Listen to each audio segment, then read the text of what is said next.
Assalamualaikum warahmatullahi wabarakatuh. Hai anak-anak, bagaimana kabar kalian? Semoga sehat semuanya ya. Hari ini kita belajar muatan pelajaran Bahasa Indonesia pada tema 8, Keselamatan di Rumah dan Perjalanan, subtema 3, Aturan Keselamatan di Perjalanan. Mari amati gambar di bawah ini dengan teliti. Udin dan teman-temannya berlibur ke Pantai Ancol. Mereka berangkat menggunakan bus pariwisata. Berlibur ke pantai ada aturannya ya. Kenapa kita harus mematuhi aturan di perjalanan? Ya, agar selamat dalam perjalanan dan selamat pula kembali ke rumah masing-masing.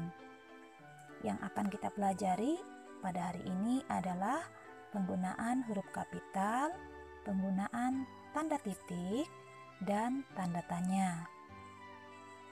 Nah, anak-anak, kalian pasti masih ingat penggunaan huruf kapital ya?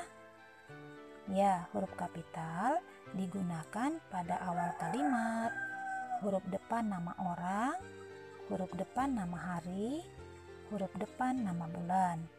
Lalu kemudian huruf kapital juga digunakan saat menulis kata Tuhan dan kata ganti Tuhan. Contoh, sebelum belajar, kita sebaiknya berdoa kepada Tuhan Yang Maha Esa. 2. Berdoalah kepada Yang Maha Pengasih dan Maha Penyayang. 3. Kamu tidak perlu gelisah karena ada Tuhan Yang Maha Tahu. Huruf kapital juga digunakan pada huruf pertama nama negara, suku, tarian, dan bahasa. Misalnya, pada kata Indonesia, huruf awalnya huruf I menggunakan huruf kapital. Malaysia, suku Dayak.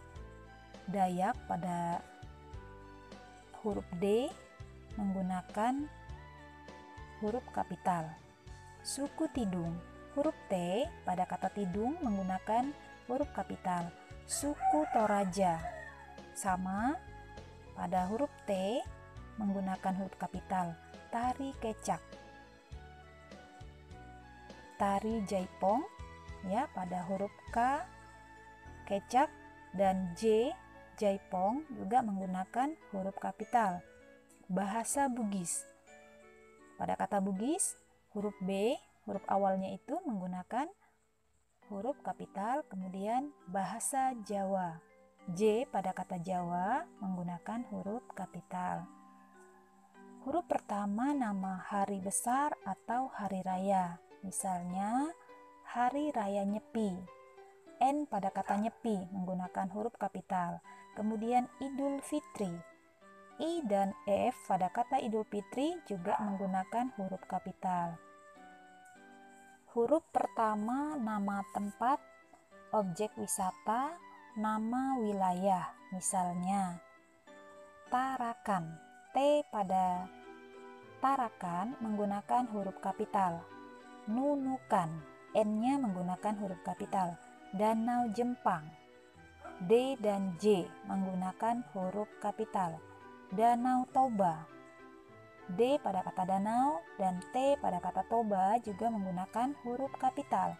Kemudian Gunung Merapi, huruf G dan M-nya menggunakan huruf kapital.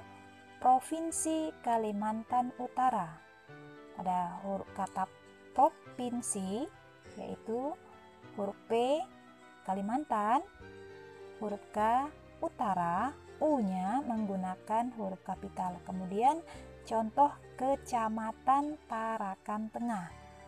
Pada kata kecamatan, huruf K-nya menggunakan huruf kapital, kemudian Tarakan, T-nya menggunakan huruf kapital, kemudian Tengah juga menggunakan huruf kapital pada huruf T. Anak-anak, itu tadi penjelasan tentang penggunaan huruf kapital. Sekarang kita lanjutkan pada penggunaan tanda titik. Ketika menulis sebuah kalimat, perhatikan penggunaan tanda titik. Tanda titik digunakan untuk mengakhiri sebuah kalimat. Tanda titik ditulis setelah kata terakhir dalam sebuah kalimat.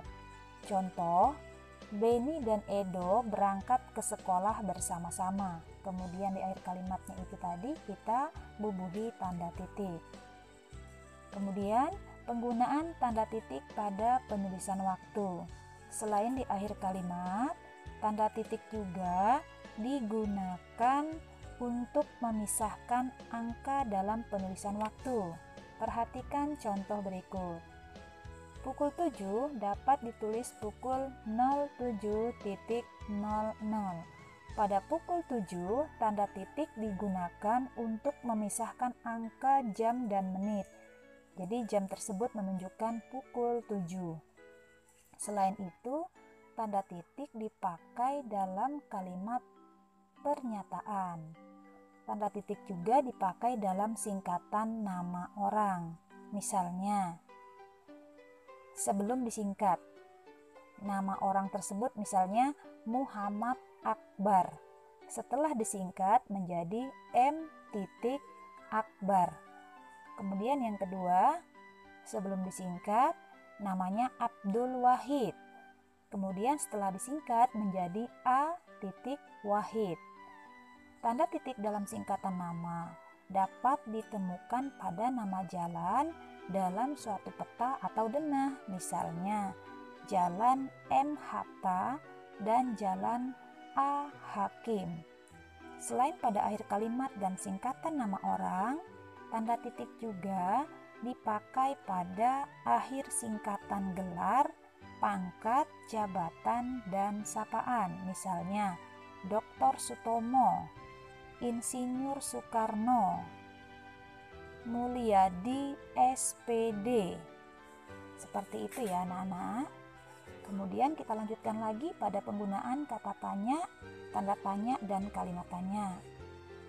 Kata tanya dalam bahasa Indonesia biasanya diawali dengan kata apa, siapa, di mana, mengapa, kapan, berapa, dan bagaimana.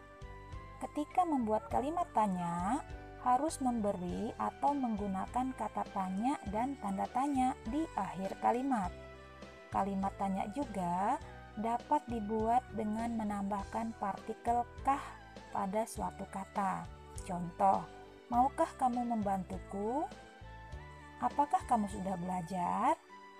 Nah, baik anak-anak, demikian penjelasan tentang penggunaan huruf kapital, tanda titik, dan tanda tanya. Semoga bisa dipahami ya. Sampai di sini dulu pembelajaran kita. Tetap semangat, salam sehat.